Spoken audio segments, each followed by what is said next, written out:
मी प्राध्यापक वसंत बोरस्ते.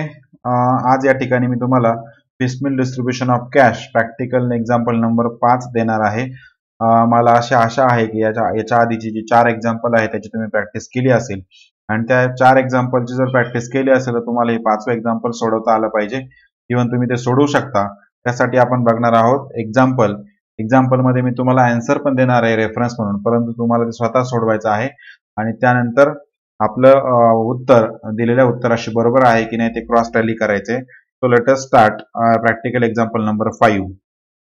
सो हे आहे तुमचं piecemeal distribution of cash surplus capital method नुसार प्रॅक्टिससाठी एक्झाम्पल नंबर 5. काय एक्झाम्पल आहे मी ते 2 मिनिटात समजून सांगतो, जेणेकरून तुम्हाला ते सोडवण्यामध्ये कुठल्याही प्रकारची अडचण येणार नाही. एबीसी 3 पार्टनर आहे, त्यांचा प्रॉफिट शेअरिंग रेशो 3:2 आहे. त्यांचं बॅलन्स शीट 31 डिसेंबर 2018 ला दिलेलं आहे. त्या बॅलन्स शीट मध्ये लायबिलिटी साइडला कॅपिटल आहे एबीसीचा 48, 30, 18. बीज लोन आहे म्हणजे पार्टनर लोन आहे आणि क्रेडिटर्स एक लायबिलिटी आपल्याला दिलेली.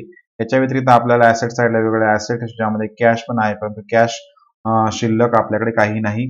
आणि काही रिअलायझेशन दिलेले. The partner decided to dissolve the firm, म्हणजे त्यांनी पार्टनरशिप फर्म बंद करायचं ठरवलं आणि त्यांच्या ऍसेट ज्या आहेत त्या खालीलप्रमाणे रिअलाइज झालेल्या आहे.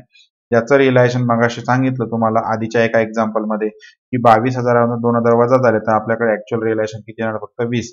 म्हणजे ग्रॉस रिअलायझेशन मायनस एक्सपेन्स केला तर तुम्हाला ऍक्च्युअल रिअलायझेशन मिळेल. सो यावरनं तुम्हाला ते एक्झाम्पल सोडवायचे. रिअलायझेशन लॉस कसा ऍक्च्युअल रिअलायझेशन कसं काढायचं ते तुम्हाला इथे मी दाखवलेलं आहे. ऍब्सोल्यूट सरप्लस किती येणार ते 18,000. त्याचं सोल्युशन मी तुम्हाला इथे दिलं.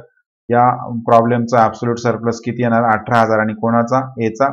आणि याच्या व्यतिरिक्त बीचा सरप्लस येणार एचा 21 आणि बीचा 3. या 21 मधनं 18 मायनस करायचे, म्हणजे या स्टेजला तुम्हाला 21 वजा 18 द्यायचे, म्हणजे राहिले 3च, म्हणजे 3,000 द्यायचे. सो अशा पद्धतीने तुम्हाला सरप्लसचं स्टेटमेंट बनवायचे. प्रायोरिटी ऑफ पेमेंट तुम्ही इथं बघू शकता तुमच्या लायबिलिटी साइडला.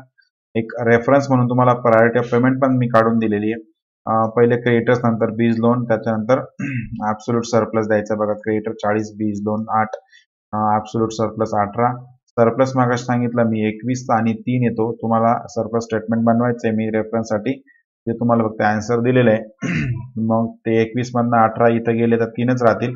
ए आणि बी ला 3 येतात आणि उरलेली रक्कम प्रॉफिट शेअरिंग रेशो मध्ये सगळ्यांना 3:2 अशी वाटायची.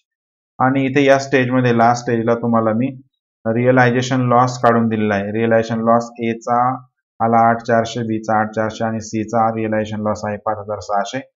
थोडक्यात तो लॉस त्या ठिकाणी बिअर केला. हे तुमचा आन्सर आहे.